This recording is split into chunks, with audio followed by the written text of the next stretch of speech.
iPhone 13 on us for every customer. Current, new, everyone. To show the love. How about sushi? I just had sushi for lunch yesterday. How about tacos? Automatic emergency braking, one of 6 advanced safety features standard on every 2022 Chevy Equinox. Find new technology. Find new roads. Chevrolet.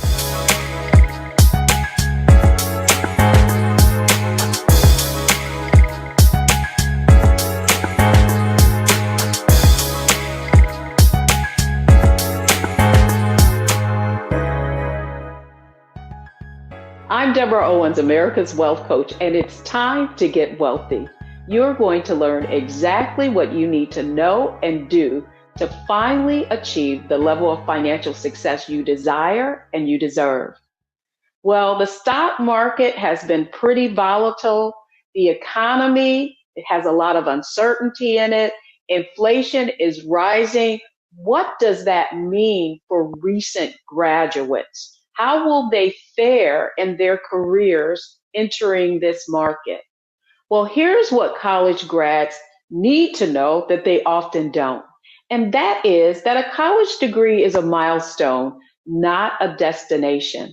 It can open doors, but your behavior can close them. And then finally, a college degree does not guarantee a 6-figure income. And that's exactly the conversation that we're going to have today with Leilani Brown. She is an award-winning marketing executive, and she's written a book, updated a book, and now it's called From Campus to Career. And she's helping college students, college grads know exactly what they need to do to navigate in this financial uncertainty. So welcome to the program, Leilani. Thank you. Thank you for having me. Well, it's my pleasure. On Wealthy You, we have a framework, and it's called Mindset, Strategy, and Execution, and it's the framework for success. So I really think that our conversation is going to be important for graduates in particular. College students, not even graduates, so they get some insight on what they need to do. And so I want to start with mindset. And one of the, you have several tips in your book, but just broadly, what kind of mindset do college students who are going to be entering this economic, their careers with economic uncertainty, what kind of mindset do they need to bring to the table? Well, thank you for that question, and thanks for having me. So I'm so excited about this conversation with you.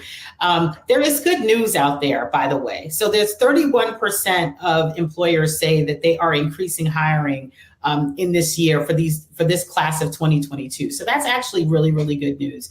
With respect to mindset, I think they should have an optimistic and hopeful and excited mindset.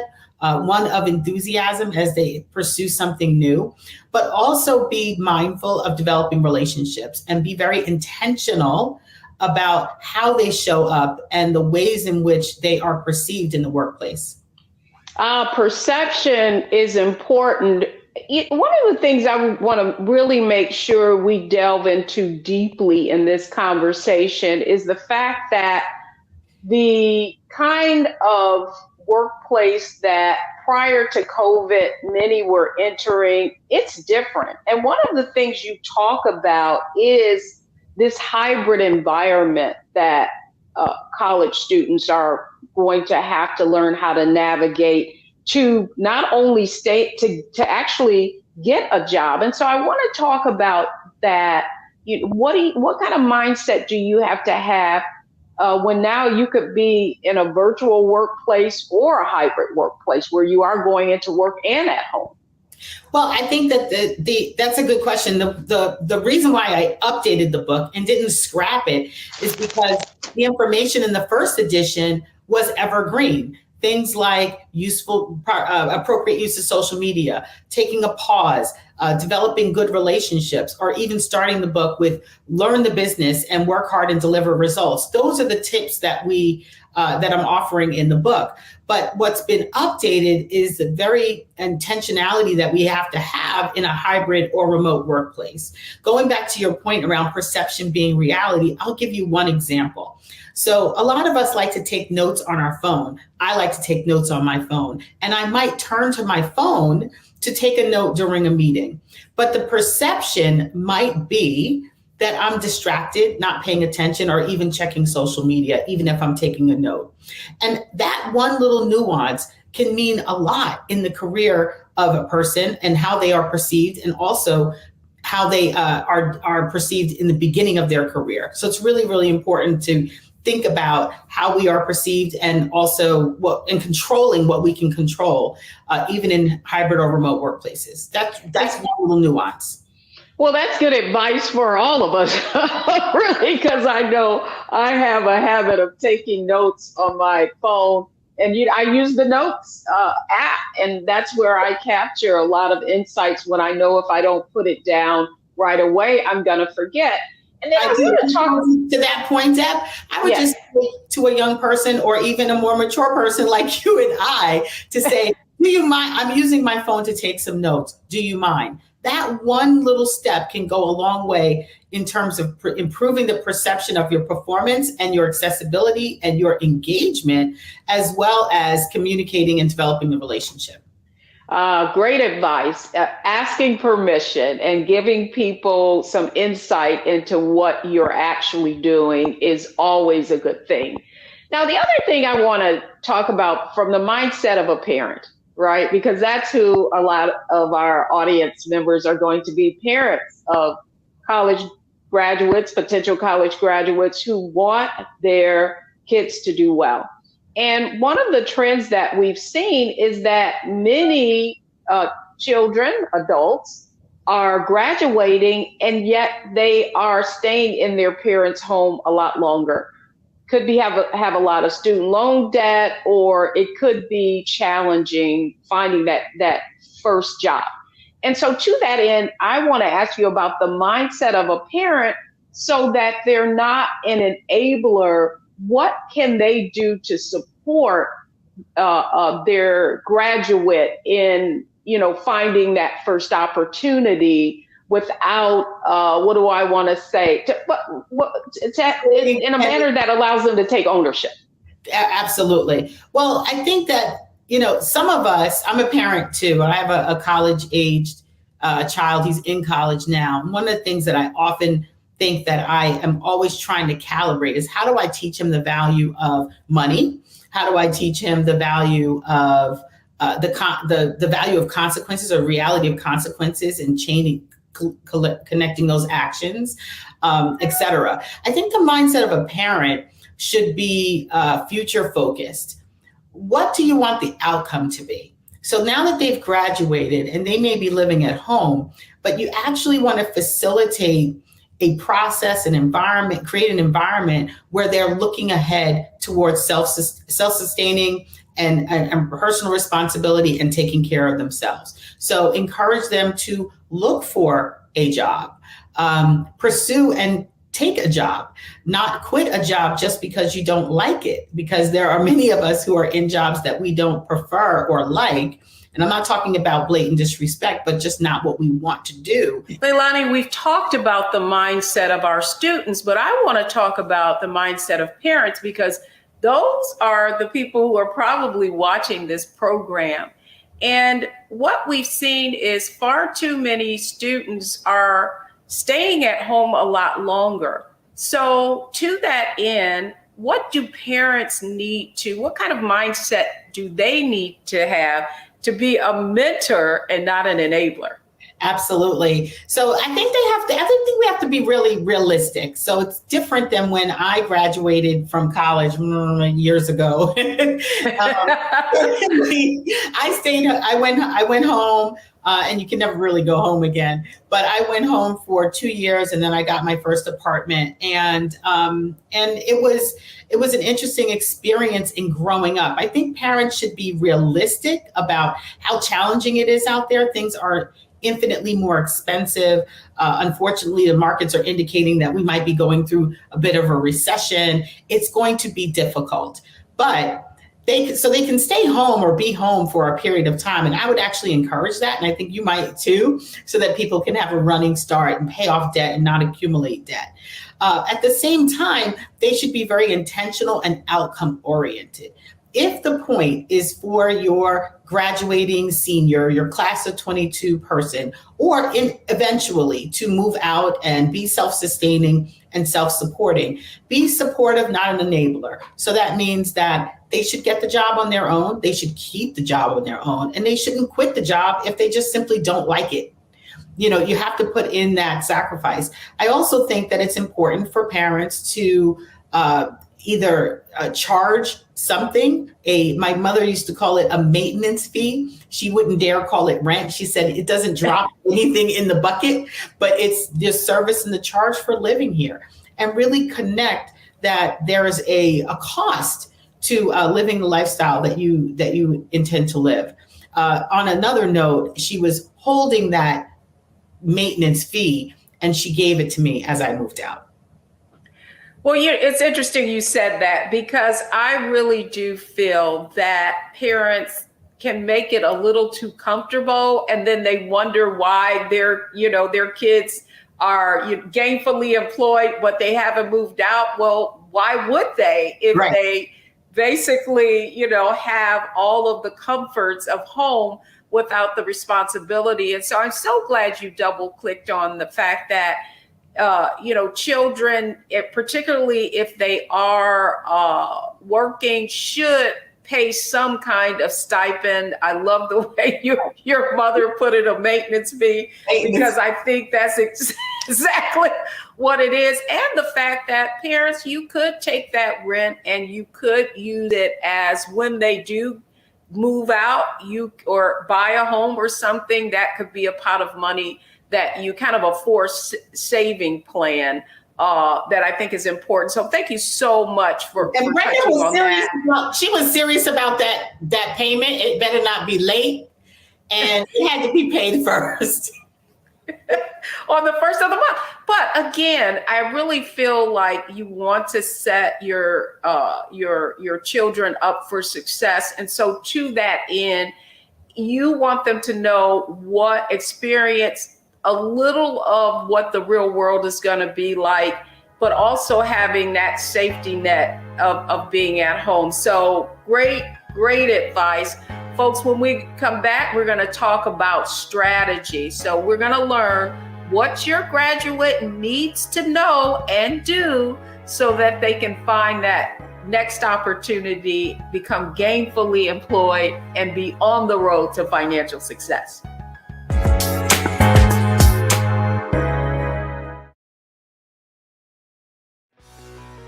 Let's be honest, as successful women, we're crushing it.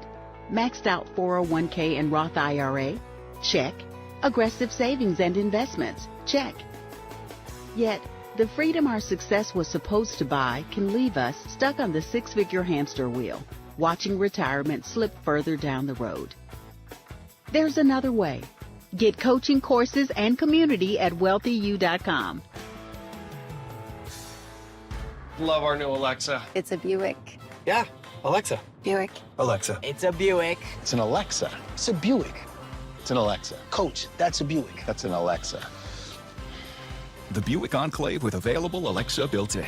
Pull up a chair. Take your seat. The Black Tape with me, Dr. Greg Carr, here on the Black Star Network. Every week, we'll take a deeper dive into the world we're living in. Join the conversation only on the Black Star Network. Verizon just gave us all a brand new iPhone 13. We've been customers for years. I thought new phones were for new customers. We got iPhone 13s too, switched to Verizon 2 minutes ago. Ours were busted, and we still got a shiny new one. Check it out. So wait, everybody gets the same great deal. I think that's the point. iPhone 13 on us for every customer. Current, new, everyone. On any unlimited plan, starting at just $35. All on the network more people rely on.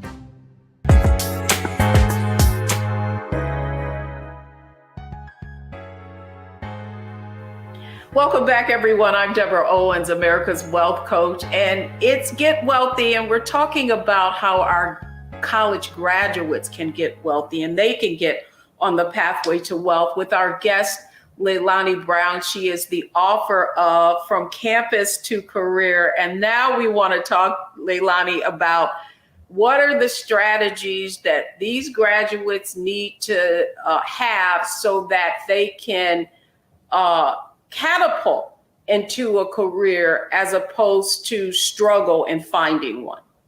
Absolutely. So I think one of the first things that a graduate can do that serves them well is learning how to tell their story. And there are two components to telling the story.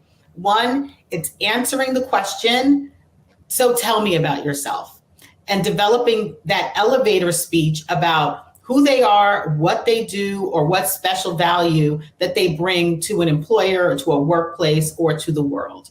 And I think the second part of it, and it's related, is coming up with a resume, a digital resume, whether it be on LinkedIn or another career platform. I would say go to many of them. Don't be on one platform, but be on multiple if they exist for you. But really creating a digital footprint, a digital resume or summary of your skills and your experiences, even if those experiences haven't been employment experiences, even volunteer experiences on a college campus or through your fraternity or sorority could be valuable. So learn how to articulate that on paper as well. So the elevator speech, or basically the answer to the most often asked interview question, so tell me about yourself, and having a strong digital version of your resume that is turnkey. You want to be able to give that, and this is the third tip, give that resume to someone who can make an introduction, broker an introduction, offer you an opportunity, or ultimately to employers. So those are the three things: elevator speech, really solid articulation in a resume or a LinkedIn profile about who you are and what you do, and then making sure that both of those things are ready and they're turnkey. So when the opportunities come, you're ready. Well, it's interesting that you talked about making it a turnkey, but I also believe in reading your book and the tips, and it's an easy read, by the way, folks. It's all actionable. It's a tip, and then there are things that you can do. And I love execution because that's our next step. Nothing happens if you don't do anything. And you brought up LinkedIn, and I think that's very important. But I also want to bring up the fact that this career search really should begin in college. And so for those parents who have college students, give us some tips on what they may do to position themselves already into a career and already have one when they actually get that degree. That's a great question. And I will tell you, the process and the work starts now. It starts even in your, sophomore semester or sophomore spring. It's not too late if you're graduating in September. But if you're listening and you're a parent of a college student, no matter where they are in their journey, have them first take advantage of the College and Career Placement Center or the Career Placement Center on their college campus. I happen to sit on the board of my alma mater, and what our studies show is that some students are postponing their career search until they graduate, or waiting until after they graduate. This is a perfect time, though, earlier in your college career to really explore. Look for internship opportunities, look for summer job opportunities, or even volunteer experiences that are going to give you a leg up ultimately in your search. So I would encourage them to take advantage of the career services offices that are in their colleges if they have them. The second thing is to start to really think intentionally about your network. You know more people who can help you and are inclined to help you than you think. A lot of times we have this false notion that, I'm going to do it on my own, or I don't need any help, or even this false notion that just searching online for a job is job searching. That's not job searching. That's resume planting. That's not job searching. Say it again with feeling. I'm going to say it. I'm going to knock on the table. That's not job searching. That is one element of job searching and just discovering the opportunities that are out there. But I have to say, For the employers that are receiving a lot of resumes, you're just in the pile. So if you can send the resume and you can apply and then network through LinkedIn or other means, and you know people and your parents know people to say, hey, I just applied for a job at Leilani Brown LLC. Do you know anybody there? Do you think that you can get a little attention to my application? Those two things in tandem do work. And we don't often ask for help, but we should ask for help. We should make it plain. I am looking for my first career opportunity. Can you help me? What are you looking to do? I'm willing to do any number of things, but I'm really good at marketing and social media, and I have an interest in working with children.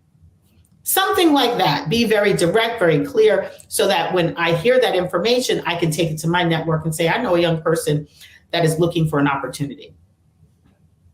That's great advice. It's interesting. I had a friend reach out to me for a young person who graduated from the University of Michigan, which I'm from Michigan. I didn't attend Michigan, but I know they're one of the most prominent in Michigan. And the first question I asked him was, are you leveraging the alumni network? And I'm almost certain that they have a career institute, if you will, because that's the whole point of investing those dollars in a university of that sort. And so I'm so glad that you mentioned that. But I think in addition to that, Leilani, what I would say for both of my children was they worked their entire college career. And I felt like that was important for them to get a sense of responsibility. Certainly, I wasn't giving them spending money. If they were going to have any, they had to be resourceful. And it's so interesting that after my son finished his degree, his sister came in right after him. And the first thing he said to me, does she have a job yet? If I had to do it, I want her to do it. But here's the thing is, because they had worked their entire college career, if you will, when they came out, they had some very solid experience to put on that resume. And I do think in addition to that, Leilani, would you say that it is important for students to actually have internships while they're in college so that they can have a leg up once they actually get that college degree? It's helpful to have the internship or the summer job for so many reasons, not the least of which is exposure. Understanding the workplace is very different than a campus. And that's one of the reasons why I wrote the book. And also for relationship building. And if you have an internship, you want to keep in touch with the colleagues that you had over the summer and drop them a line every now and then. And that's not a bad idea. But if you haven't had the opportunity to have an internship, and we're really talking about an in-practice, in-industry internship, and you had to have a simple summer job. I had summer jobs. I never called them internships, but I had summer jobs. It's not lost. There are so many employers that are actually hiring right now and looking for people to come in. There's no expectation that based on your internship, you know everything about the business. So I would say still try to apply and use the whole of your experiences, apply for those first jobs. You don't have to have an internship as a precursor to employment right out of college.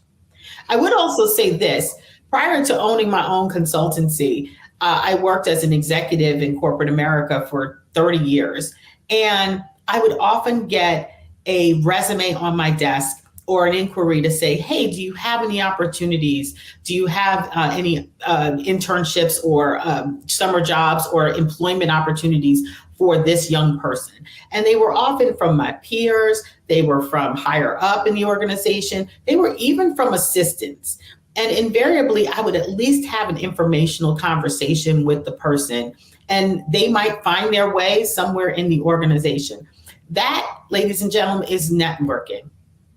I don't care if your mother is the chairman of the board, president of the company, or an administrative assistant or executive assistant in the organization. She's in that workplace and she is in a position to offer your information, the proud, mother or parent of this young person, and that might yield a result. So your mother, your auntie, your uncle, anybody in your family or in your network, your neighbors, they all want to see you succeed. So make it plain that you're looking for your first opportunity so that they can make the introduction for you. Absolutely. And you said something really interesting that I don't want the audience to miss. And by the way, if you're watching this, I want to make sure if you have a graduate that you make sure you have them watch this Get Wealthy segment as well. We'll all get wealthy segments because all of them are relevant no matter what your age. But you said something really interesting. And this is what I have found. Young folks will say something like, well, I just want an opportunity. And in encouraging and mentoring this young man recently, I told him, let's really talk about strategically, what are the things that you are good at and what experience do you already have that you could parlay into an opportunity? And in his case, he had been a star rugby player, got injured, and then didn't know where to go from there. So then he started coaching, and I thought, wow, that's great. That's going to be a great segue. You have leadership ability, and that's what you want to convey to that potential employer, and give them some insight in how you show leadership by coaching on the team. And so my point really is, do you feel like going back to the story, right, that you need to tell, that even at this stage, young folks who are in college, that they really need to begin to experience some things so that they can have a specific idea of the opportunity that they're seeking? Yes, I do. I think they need to think about, though, not dismiss the experiences, certainly not of the last 2 years, as less than positive or challenging, but to reposition them and tell a different type of story, Deborah. So, for example, most of the graduates of the last 2 years had to switch out of an in-person classroom experience automatically into a virtual classroom experience. Why not tell the story of your resilience, your agility, and your ability to work independently and also connect in a remote environment? Why not tell that story to potential employers in a way that demonstrates your ability to do the same for them? Those are all that's we're looking for. No, go right ahead. Those are that's we're looking for. Yeah, I mean, that's a great way of framing it, Leilani. And then finally, just in terms of strategy, what are some of the mistakes to avoid? I think we want to give it. And you mentioned so many of them in your book. There are a lot. I would tell you that the number one thing I would want our young people not to do is to think that the antics that we are seeing on social media, like zooming in from your bed in a bonnet, like having a sports. You're kidding me. Yes, these are the things that we're seeing on TikTok and Instagram, and we laugh at them. And, these viral videos are not reality. They're not reality. So I would just, there are so many things that I would talk about off book, and I'll talk about them now. Treat every day like the first day, if you can. So I remember growing up, first day of school, first day of work. I'm so excited. You got your new school ship clothes. Everything is ironed and your shoes are by the front door. Bag is packed. You're ready to go. Maybe a weekend, you're still doing the same thing. There's a level of excitement, haircut maybe is not as fresh, but you're still ready to go. A month in, you're sort of like, I got this. And then maybe 2 months in, you're not approaching it with the same energy and enthusiasm and preparation that you would. You might iron the front of the shirt, you might go in a little late, you're not quite ready, you forget your computer at home, etc. And so we start to become a bit more casual. So one of the things that I would say is have the staying power and try to treat every day. And every day is not going to be great, but try to treat every day like the first day and approach it with a sense of professionalism and respect for yourself, and go into it with a level of enthusiasm. Going back to the first thing that you asked me around perception is reality.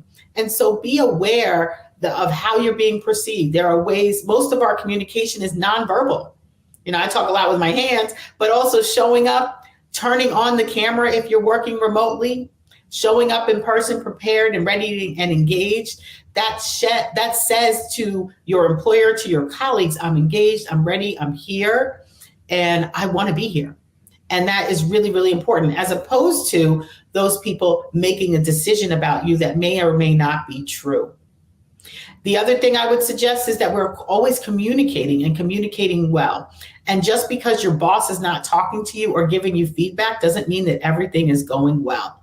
It may not be. People are just not good at giving feedback. So communicate, share what you're doing, share what you're working on, and ask for feedback. How's it going? How am I doing? Anything I can do a little bit differently? And then the fourth, and probably most importantly, is developing positive relationships. And I can't stress that enough, because people do business with people they like. They also advocate for them. They give them the benefit of the doubt when they mess up, and you will mess up. So develop positive working relationships with your colleagues. They don't have to be your best friends, but you want them to recall you and think of you fondly now and in the future. And that's a lot. Sorry, Deb.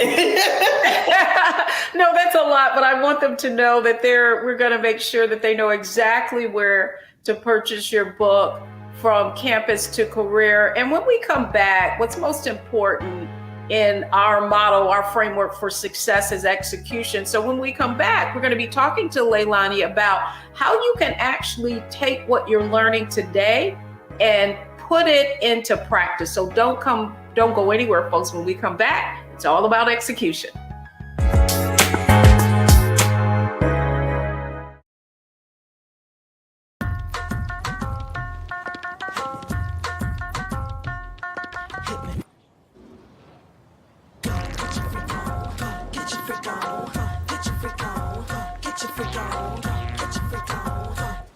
Verizon just gave us all a brand new iPhone 13. We've been customers for years. We got iPhone 13s too. Switched 2 minutes ago, literally right before this. iPhone 13 on us on any unlimited plan for every customer, with plans starting at just $35. All on the network more people rely on. Love our new Alexa. It's a Buick. Yeah, Alexa. Buick. Alexa. It's a Buick. It's an Alexa. It's a Buick.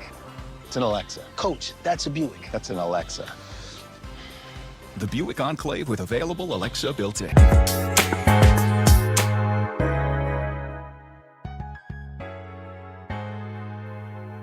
Welcome back, everyone. I'm Deborah Owens, host of Get Wealthy, and we're having a conversation about how college graduates can navigate and start a successful career in what are some really uncertain times. We've talked about mindset, the mindset of our graduates and our parents. We talked a little bit about strategy, but it means absolutely nothing unless you apply what you're learning on this program today. And so that's exactly where we're going to start with execution now, Leilani. Thank you so much for this conversation, because I want to talk to them about execution. And so here's what I want to ask you. I've landed my first interview.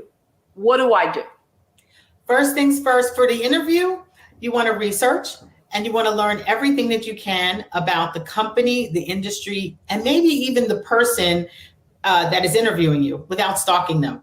But you really want to be immersive in the company, what they do, how they are profitable, what the drivers of profit are, what the drivers of loss are, so that you can be and understand your own unique individual role.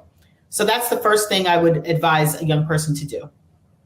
And then the second thing I want to ask you about, so I know that, I've watched both of my children as they've pursued different opportunities. And oftentimes what employers do is they have a couple of preliminary interviews for fit, right? Kind of product market fit, but for you, person market fit. And so, in those interviews, how should I prepare for that preliminary interview, which typically it used to be on the phone, now it's virtual? So that's a great question. They will ask you in one way or another, or maybe just like this. So tell me about yourself. That is the most often interview question. It's an awful question, but it's always used the same. It's always delivered. And the answer is your elevator speech. There are 3 components to the elevator speech: who you are, what you do, and what value you bring to the world. And that's helpful to everybody, whether you're running a business, you're pitching your business, you're pitching yourself, a young graduate, or a person who's more mature and experienced. So elevator speech is really, really important. The other thing that I would say to do is maybe even write down a few talking points. Really study the job description and then write down a few talking points about why you are the best qualified or uniquely qualified for that role. The third thing that I would suggest that you do, especially even if you are in a hybrid environment, is dress for success. And that means including your background environment, removing any and all distractions, and maybe testing your technology. It might sound like a little thing, but being able to go through your interview without any technological disruptions, or the dog barking, or the laundry in the corner, can go a long way. It's interesting that you said that, and I'm glad you touched on that, Leilani, because one of the other things I wanted to talk about was surroundings. And as schools went virtual, it really put people at a disadvantage, from not wanting to show their socioeconomic statement, their socioeconomic condition. Maybe you don't have this fabulous home that you see people have in their backgrounds many times. What is appropriate in order to make sure that your surroundings virtual are putting you in the best light? Should you use some of those shaded backgrounds that they allow you to do, or should you use? Sometimes I think like the backgrounds make you look like a floating ghost. Sometimes when you're using those virtual screen backgrounds. So what would you advise? I love the faux backgrounds. I love and sometimes they can be a really good and interesting conversation starter. You could use a faux background that has your school logo or something that's applicable to that employer or related. You can find a blank wall. If you can find a blank or bare or minimalist wall, I think that is also great. Or doing the blurred background, which provides some insight. You do have to turn your camera on. But I think that you bring a good point up that everybody doesn't want to share their personal circumstances and surroundings, and so I think all of those three things are fine. A blank white wall or any color wall, quite frankly, would suffice. But also a faux background is also a good option. And then finally, I want to touch on this because I think that oftentimes employers always ask this question, and it's, tell me about something that you failed at or that you didn't do well. What is an employer what kind of response if they're looking? What kind of insight are they trying to gain? Yeah, that's good. I mean, first of all, we've all failed at something. So tell the story of a failure. But they're looking to assess the degree to which you can take responsibility for the failure if you caused it, or your contribution to the failure, and what did you learn and how did you move forward? So it's really important to identify and say, there's this one time I really messed up this project, or I dropped the ball, or I failed to think about X, Y, and Z, and as a result, this did not go as well. And what I learned from that, very quickly you move, what I learned from that was proper planning and giving myself more time so that it didn't occur in the future. And then when we did our next project, it went much more smoothly. Yeah, sort of what you learn from that. And the only reason I wanted to mention that is because I often feel like people, well, I don't want to tell them I failed at anything. And that's the worst thing you could possibly do, because they're trying to look at how you respond to misfortune, right? We know that eventually something is going to happen. How do you respond to it? Man, this has been fabulous. This went I think you gave even more insight than I had hoped. And when we come back, we're going to talk about how to analyze, optimize, and maximize all the information that you've given to us today.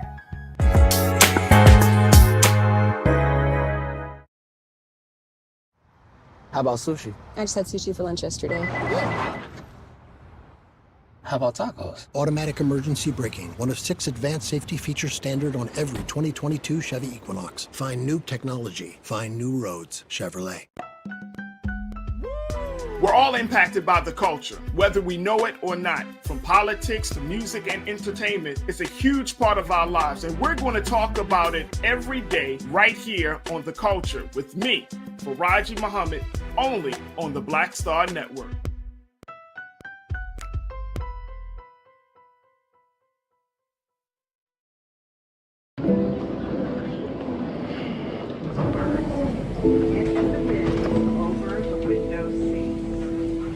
Are the only bins that will accommodate larger rollerboards.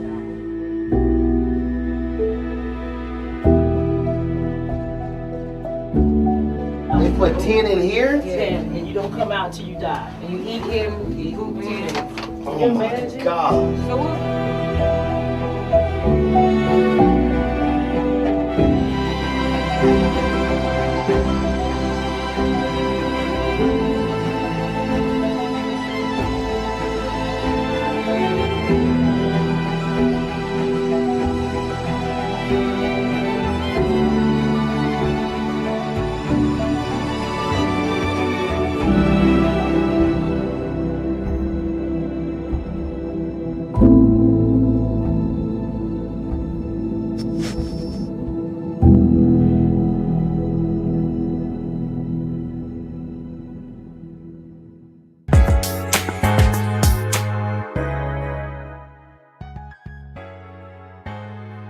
I hope you've been enjoying this conversation with Leilani Brown, author of From Campus to Career. She's helping your graduate get a start on the right foot. And now, Leilani, it's our Analyze, Optimize, Maximize segment, where we want to kind of compress and condense everything that we covered today. So let's talk about analyze. What should graduates do to focus their attention on? What can make the greatest impact right now for them?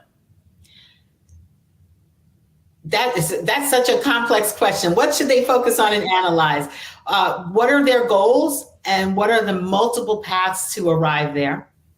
And I would say, just to take a step back, making sure that they're your goals. They're not your friends' goals or what you think are served up as everyone else's aspirations for you, or comparing yourself. Make sure that they're your goals. Understand. And I think that's really important, and especially in this age. Again, I keep going back to social media, and I don't mean to beat up on it so much, but we are in a place where it's so tempting to compare everything to everyone else. What we have, the job we have, where we're going, to everyone else. But I really encourage young graduates to run their own race. So do some self-examination, determine what's important to you, and pursue that path, your path. Don't look at everybody else. No, you're absolutely right. I really believe comparison kills, right? Like it really takes you, it takes you away from where you should be focusing your attention. And those are your gifts, your skills, your talents, and how you can serve. And the next thing I have for you, though, is optimize. How can I optimize my resources? Sometimes graduates are coming out. Maybe they do have student loan debt, that maybe that's something that's looming. Maybe they don't have a lot of resources. How can they optimize their resources in their career hunt? Absolutely. I mean, you can have a simple work uniform. And this is going to sound really, really simple, but it's, I think, practical. You don't have to be the flyest kid on the block, to go to work. You can have the simple neat, clean apparel to go to work. You don't have to be fly and fashionable. You're not trying to pretend to be anything other than what you are. I would really minimize debt at this point and not take on debt so that you can have a running start to your career as opposed to a hobbled start. If you're coming out with student loans, keep pace with them so that you can preserve and maintain excellent credit. Don't take on unnecessary credit card debt at this point, trying to keep up with the Joneses or the Jacksons or the Lewises or whatever. Excellent. And then finally, maximize how can they like you only have so much. And so how do you come to find that strategy, if you will, and maximizing that can be the thing that gives you the momentum you need? I think focus gives you maximizing opportunity, right? So we have, I would say, fairly unlimited, not totally unlimited, but fairly unlimited potential, but we don't have unlimited capacity. And so focusing on what's most important to you, your individual goals, your individual pursuits, and not being distracted by the other things can go a long way. That's when you can maximize. If you had 5 pennies on a desk and you could only make 5 movements, you can either move 1 penny forward 5 movements, or you can move each of them one movement. What are you going to do? And so by focusing, you can really, really achieve a lot as opposed to making your impact diffuse. That's how I would maximize. Leilani Brown, thank you so much for sharing all of your tips from your new book, From Campus to Career. Thank you so much for having me, Deb. It's always good to be in conversation with you. Absolutely. Folks, when we come back, the 3 takeaways for your graduates from today's show.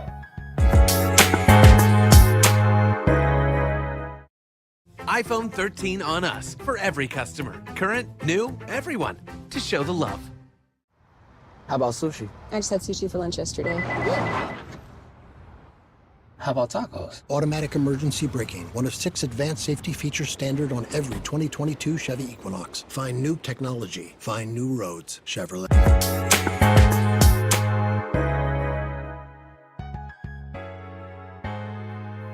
I'm Deborah Owens, America's Wealth Coach, and I hope you enjoyed today's show. It was all about helping your graduate get wealthy. So here are the 3 takeaways from today's show. The first is mentorship is key. All throughout the program, you heard Leilani share what you needed to do, what graduates need to do to build relationships. Second, the fortune is in the follow-up. Once you make those connections, you've got to make sure that you stay in touch with people. And lastly, there is no I in team. Make sure that when you're presenting yourself, that potential employer feels that you're going to be a great member of the team. That's going to do it for me today. Thanks so much for coming on. Get wealthy. Don't forget to watch all of our episodes online if you missed anything. I'm Deborah Owens, America's Wealth Coach, and thank you for joining us right here only on Black Star Network.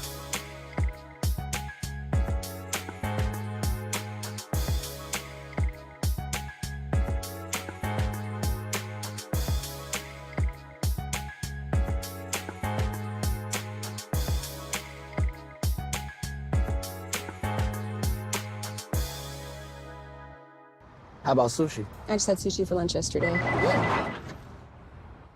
How about tacos? Automatic emergency braking, one of 6 advanced safety features standard on every 2022 Chevy Equinox. Find new technology. Find new roads. Chevrolet. It's time to be smart.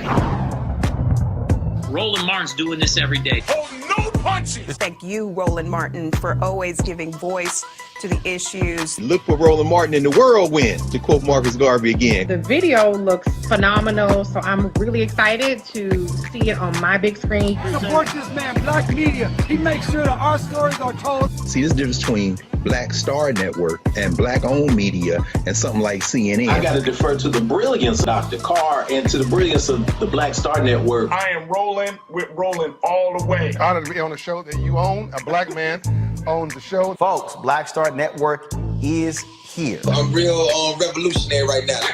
Roland was amazing on there. Stay black. I love y'all. I can't commend you enough about this platform that you've created for us to be able to share who we are, what we're doing in the world, and the impact that we're having. Let's be smart. Bring your eyeballs home. You can't be Black-owned media and be scared. You dig?